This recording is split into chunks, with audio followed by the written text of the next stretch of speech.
Hallo zusammen! Wir sind überall zu finden, wo es Podcasts gibt und auch auf YouTube. Gerne abonnieren und folgen, das hilft uns sehr bei der Erstellung der Folgen. Ich wünsche bei der Folge viel Spaß! Dieses Bild ist kein gewöhnliches Valentinsmotiv. Es ist ein dunkles Echo der Liebe, voller Mysterien und Unheil. Das Herz wirkt nicht nur romantisch, sondern fast bedrohlich, als würde es zwischen Leben und Vergessen schweben. Die tiefen Rottöne, das Schattenhafte und die neblige Umgebung verleihen ihm eine morbide Schönheit, als wäre es ein Relikt einer verlorenen, vielleicht verfluchten Liebe, ein Symbol für Leidenschaft, Schmerz und das Unaussprechliche, perfekt für die düstere Atmosphäre unserer Geschichten.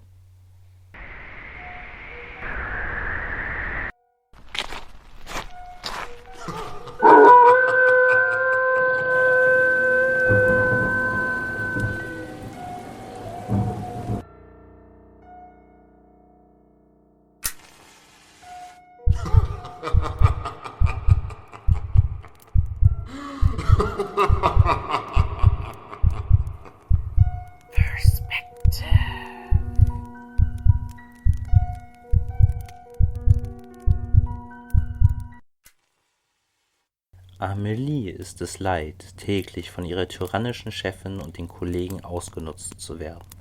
Auf der Suche nach Befreiung greift sie zu einer mystischen Zeremonie, die ihre Wut in Schutz verwandeln soll. Ist dies das Ende ihrer Qualen oder hat sie etwas entfesselt, das sie nicht kontrollieren kann? Ein mystischer Fluch oder ein dunkles Geheimnis? Ich bitte um eure Aufmerksamkeit für die Geschichte Lass los, die Schatten der Vergeltung.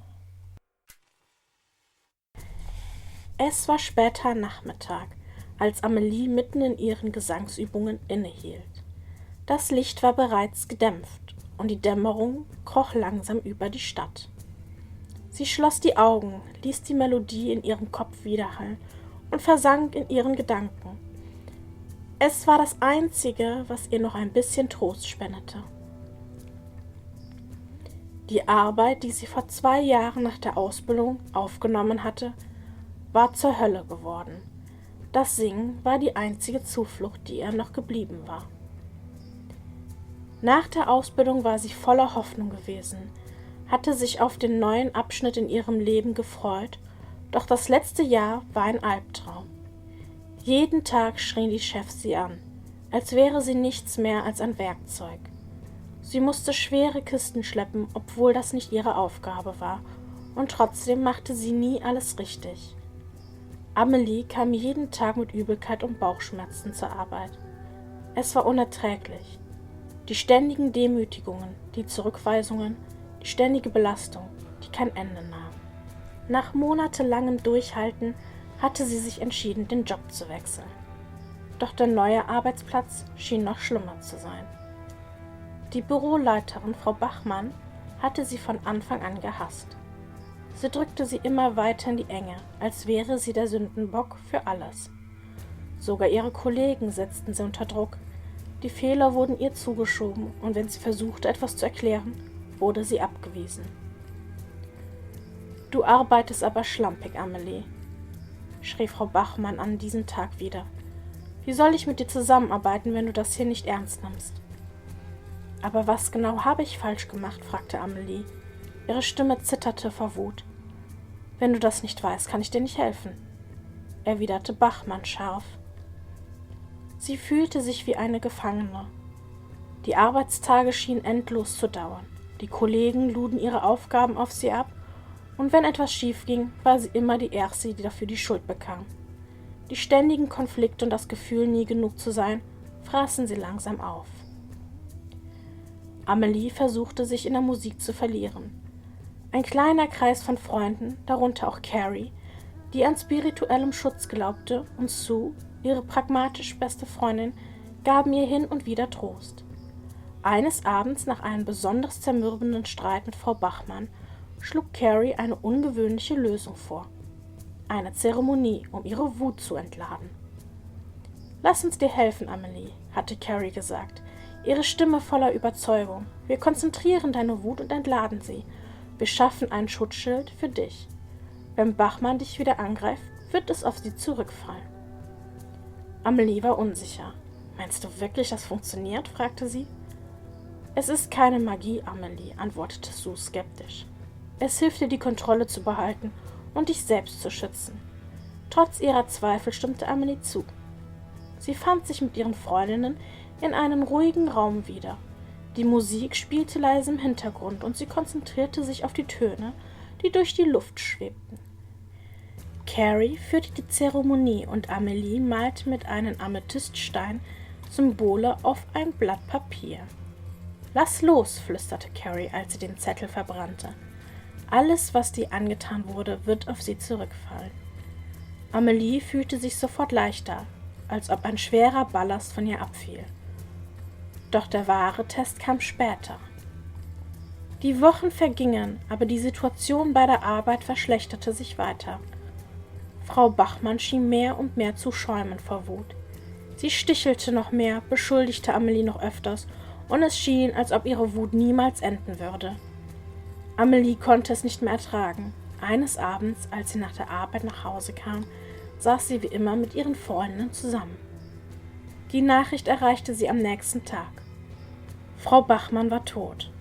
»Was ist passiert?« fragte Carrie, als Amelie ihr die Nachricht erzählte. »Es war seltsam«, antwortete Amelie. »Sie blieb länger im Büro als sonst. Ich weiß nur, was mir die Kollegen erzählt haben. Sie war allein, als sie starb. Sie wurde in ihrem Bürostuhl gefunden, aber niemand wusste genau, was passiert war. Die Polizei konnte nur eines herausfinden.« »Und was haben Sie herausgefunden?« fragte Sue. »Sie fanden etwas in ihrem Mund«, sagte Amelie leise. »In ihrem Mund? Was war es?« fragte Carrie. Ihre Augen weiteten sich. »Ein Stück Papier«, flüsterte Amelie, mit den Worten »Lass los«.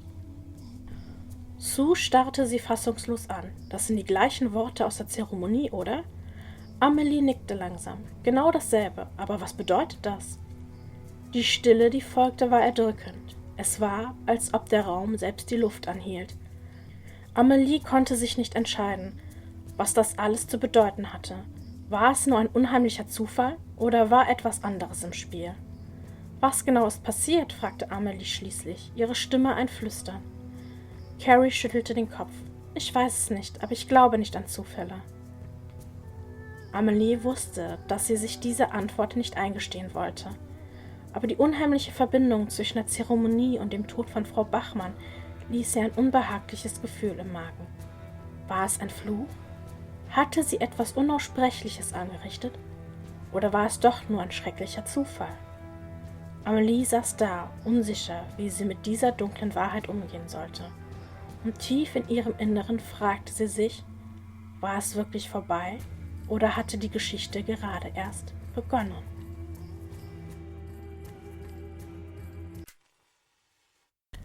In »Lass los, die Schatten der Vergeltung« wird uns eine düstere Wahrheit offenbar. Manchmal ist der einzige Weg, die Dunkelheit in uns selbst zu besiegen. Das, was wir am meisten fürchten, das Loslassen. Doch was passiert, wenn die Schatten, die wir hinter uns lassen, uns trotzdem verfolgen? Vielleicht ist die Vergeltung nie die Antwort, sondern ein neuer, unerforschter Weg, den wir gemeinsam gehen müssen, um wirklich frei zu sein. Aber wie viel von uns bleibt zurück, wenn wir wirklich loslassen?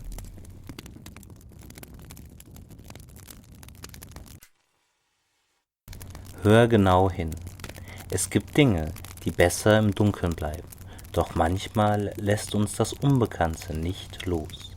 Ein Mann hörte die vertraute Stimme seiner Frau, obwohl sie längst tot ist.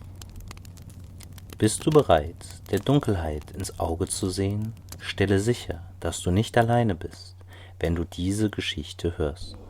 Ich bitte um eure Aufmerksamkeit für die Geschichte Der Ruf aus der Dunkelheit. Mein Großvater erzählte mir eines Abends, als der Wind durch die Bäume rauschte und die Dunkelheit sich wie ein schützender Mantel über das Land legte, eine Geschichte, die mich bis heute nicht loslässt. Es war nicht nur die Erzählung selbst, die mir das Blut in den Adern gefrieren ließ, sondern auch der Ausdruck in seinen Augen. Ein Blick, den ich nie zuvor gesehen hatte.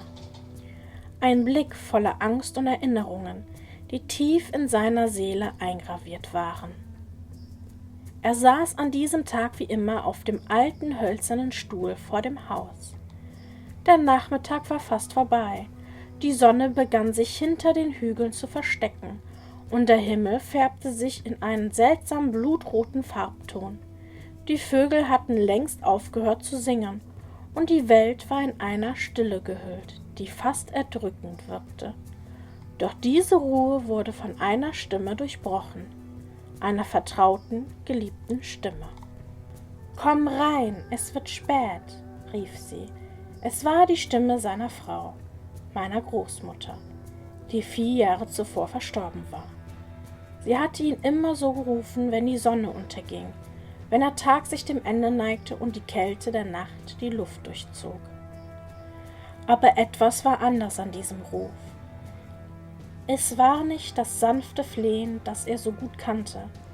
Es war drängender, fast panisch, als ob sie in Not war. Mein Großvater hatte sich nicht sofort beunruhigen lassen. Er dachte, er würde sich vielleicht einfach einbilden, dass er sie hörte. Aber dann hörte er es wieder. »Komm rein, jetzt!« Ihre Stimme klang so lebendig, so echt. Es war, als stände sie direkt hinter ihm, als ob sie wirklich da wäre, obwohl sie längst tot war. Der alte Mann zögerte, dann stand er auf, der Tag war so still, als ob auch die Welt selbst den Atem anhielt. Er ging ins Haus, der Duft von alten Möbeln und dem Geruch von Holz, das mit der Zeit seine Farbe verloren hatte, erfüllte ihn. Doch als er sich im Flur umsah, konnte er nichts finden. Kein Zeichen von ihr, kein Geräusch, nur die Dunkelheit und der kalte Hauch des Windes, der durch die Ritzen des Hauses pfiff. Plötzlich, wie aus dem Nichts, hörte er ein lautes Krachen hinter sich. Es war ein Geräusch, das so scharf und unheilvoll war, dass er ihn den Atem raubte. Und was er sah, ließ sein Herz für einen Moment aussetzen. Der Stuhl, auf dem er gerade eben noch gesessen hatte, war nicht mehr da, wo er ihn verlassen hatte. Stattdessen lag er zertrümmert auf dem Boden. Aber das war nicht das Schockierendste. Es war die gusseiserne Dachrinne, die sich vom Dach gelöst hatte, und jetzt zerschmetterte und verformt, war sie direkt auf den Stuhl gefallen. Es war, als wäre sie wie ein dunkler Schatten aus der Höhe herabgestürzt, um alles zu vernichten, was sich darunter befand. Der Stuhl war völlig zerquetscht, als ob ein unaufhaltsames, übermächtiges Wesen mit all seiner Wucht darauf eingeschlagen hatte. Der Gedanke, dass er nur ein paar Sekunden zu spät war, dass er in diesem Moment, als er die Stimme seiner Frau hörte, nicht ins Haus gegangen wäre, jagte ihm einen kalten Schauer über den Rücken. Er wusste sofort, dass die Stimme von ihr gewesen war. Sie hatte ihn gerufen, um ihn zu retten. »Es war keine Zufälligkeit«, sagte mein Großvater mit zitternder Stimme, als er mir die Geschichte erzählte. »Sie wusste, dass ich dort draußen sitzen würde. Sie wusste, dass ich in Gefahr war, und sie hat mich gerufen, weil sie wollte, dass ich gehe, dass ich dem Schicksal entkomme.« Seine Worte waren leise, fast flüsternd, als er mir von der unheimlichen Präsenz erzählte, die ihn dort draußen beobachtet hatte. Etwas Dunkles, das sich hinter der vertrauten Stimme verbarg, etwas, das darauf wartete, dass er auf den Stuhl zurückkehrte, um ihm das Leben zu nehmen. »Ich weiß nicht, ob es wirklich ihre Stimme war«, fuhr er fort, »aber ich weiß, dass sie mich gerufen hat, um mich zu retten. Was immer da draußen war, es wollte, dass ich hier bleibe, dass ich mich der Dunkelheit hingebe. Aber sie hat mir den Weg gezeigt.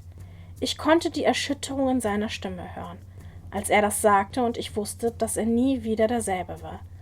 Die Erinnerung an diesen Moment verfolgte ihn noch immer in seinen Träumen, in seinen stillen Momenten, wenn der Wind durch die Bäume zog und die Dunkelheit näher rückte. Jedes Mal, wenn ich daran denke«, sagte er abschließend, »läuft es mir kalt über den Rücken. Wenn ich mich jetzt nach der Dunkelheit umschaue, frage ich mich, ob sie wirklich gerufen hat oder ob etwas anderes meine Aufmerksamkeit auf sich zog. etwas, das darauf wartete, dass ich einen Fehler mache. Und obwohl er mir nie sagte, was genau er dachte, wusste ich, dass er nicht mehr an Zufälle glaubte. Die Dunkelheit hatte einen Plan, und die Stimme seiner verstorbenen Frau war der Schlüssel zu etwas, das er niemals begreifen konnte. Der Ruf aus der Dunkelheit erinnert uns daran, wie dünn die Grenze zwischen Realität und Illusion sein kann. Was, wenn die Stimme aus der Vergangenheit nicht nur Erinnerungen sind, sondern Warnungen oder sogar Versuchungen? Manchmal hören wir das, was wir hören wollen, und manchmal wird uns das Unaussprechliche ins Ohr geflüstert. Aber was passiert, wenn der Ruf uns nicht nur erreicht, sondern uns zu einem Schicksal führt, dem wir nicht entkommen können? Stell dir vor, du beobachtest dein Opfer, doch eines Tages beobachtet dich jemand, der mehr sieht als du. Was passiert, wenn die Dunkelheit sich plötzlich gegen dich wendet? Wenn du in die Falle gehst, die du selbst gestellt hast? In dieser Geschichte wirst du in die Tiefe des Schreckens gezogen, wo Jagd und Opfer keine klaren Grenzen mehr kennen. Bist du bereit, das Geheimnis zu entdecken, das hinter den Schatten lauert? Ich bitte um eure Aufmerksamkeit für die Geschichte Die Beute der Nacht. Es war eine dunkle, stürmische Nacht, als die Stadt in Angst und Schrecken versank. In den letzten Wochen war ein Mörder unterwegs, der sich nicht mit den üblichen Verbrechen begnügte. Stattdessen beobachtete er seine Opfer tagelang, studierte jede Bewegung, jedes Flüstern, jede Regung. Die Frauen, die er auswählte, waren keine zufälligen Ziele. Sie waren so sorgfältig ausgesucht, ihre Leben minutiös verfolgt. Er hielt sich in den Schatten unsichtbar und notierte akribisch alles, was er sah. Der Mörder kannte jedoch noch so kleine Schwäche, jede Gewohnheit, die sein Opfer in den Wahnsinn treiben konnte. Doch das, was ihn antrieb, war nicht nur die Kontrolle, sondern der Nervenkitzel, die Angst in ihren Augen zu sehen, bevor er zuschlug. Er beobachtete sie durch die Fenster, lauschte den leisen Geräuschen in ihren Häusern. Jede Nacht, wenn sie den Raum verließen, machte er sich Notizen. Der Mörder, den sie den Schatten nannten, ließ keine Spur zurück, nur die leisen, erschreckenden Gedanken, die in den Köpfen seiner Opfer zurückblieben, lange nachdem sie verschwunden waren. Doch eines Abends änderte sich alles. Die Frau, die er ausgesucht hatte, war anders als die anderen. Sie war wunderschön, ihre Haare so schwarz wie die Nacht und ihre Augen funkelten in einem unnatürlichen, fast übernatürlichen Glanz. Sie lebte alleine in einem alten, abgelegenen Haus am Rand der Stadt, weit entfernt von den anderen. Der Mörder war fasziniert. Er beobachtete sie mehr als gewöhnlich und begann ihre Routinen mit einer Besessenheit zu studieren, die ihn beinahe verrückt machte. Sie wusste, dass er da war. Es war das erste Mal, dass der Mörder das Gefühl hatte, beobachtet zu werden. Sie drehte sich oft in die Richtung, aus der er immer kam. Er konnte ihren Blick nicht mehr ignorieren. In den Nächten, wenn er dachte, sie schlief, sah er das Flackern einer Kerze, die in ihrem Fenster brannte. Ihre Bewegungen waren immer ruhig, fast so, als ob sie in völliger Kontrolle über ihre Umgebung war. Etwas an ihr stimmte nicht, doch der Mörder konnte es nicht fassen. Vielleicht war sie einfach eine starke Frau, dachte er, und das reizte ihn nun noch mehr. Er beschloss, noch näher an sie heranzutreten, um sie in seiner Falle zu fangen. In der Nacht, als er in ihr Haus einbrach, konnte er sie endlich in der Dunkelheit sehen, ihre Gestalt in den Schatten verschmelzend. Doch bevor er etwas tun konnte, spürte er plötzlich eine kalte, eisige Hand, die sich um seinen Hals legte. In einem Bruchteil von Sekunden wurde er zu Boden geworfen, und als er versuchte zu schreien, war es schon zu spät.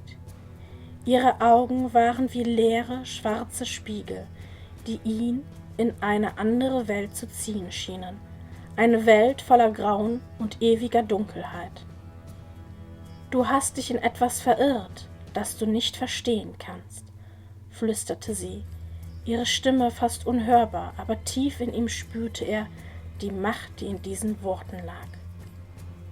Er kämpfte, versuchte sich zu befreien, doch ihre Finger waren wie Eisen, die ihm den Atem nahmen. Sie beugte sich über ihn, ihre Lippen berührten seinen Hals.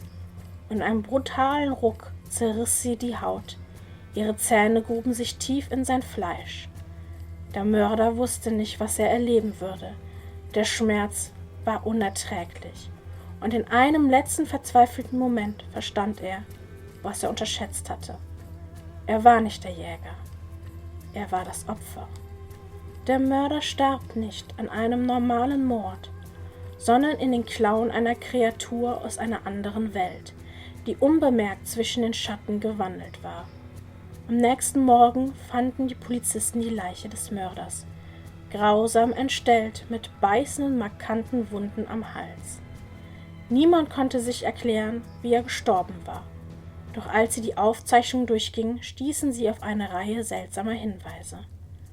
Alle Überfälle, alle Morde, die der Mann begangen hatte, führten auf dieselbe Adresse zurück, das Haus der mysteriösen Frau, deren Name nie ganz klar war.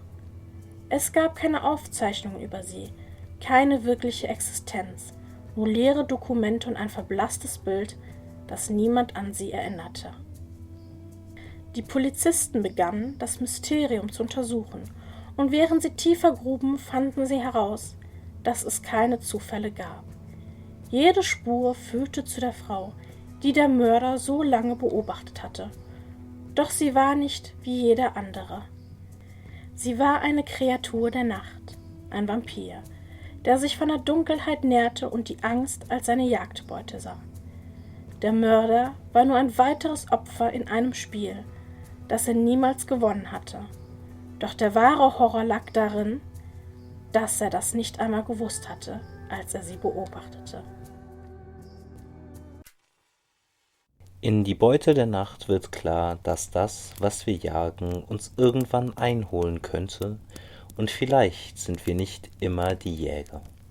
Diese Geschichte zeigt, wie dünn die Grenze zwischen Opfer und Täter ist und welche Dunkelheit in den Schatten lauern kann. Bist du bereit, in die Tiefen der Nacht einzutauchen und herauszufinden, wer wirklich die Kontrolle hat? Folge uns, wenn du den Mut hast, das Geheimnis zu lüften.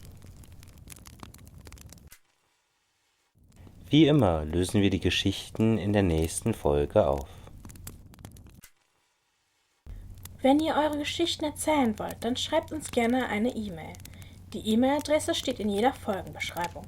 Hinterlasst gerne einen Kommentar und ein Like. Das hilft uns bei der Produktion. Sie finden die Geschichten unfassbar, doch wurden sie uns so zugetragen. Aber vielleicht ist das alles nur eine Frage der Perspektive. Ihr Vampire the Bogle.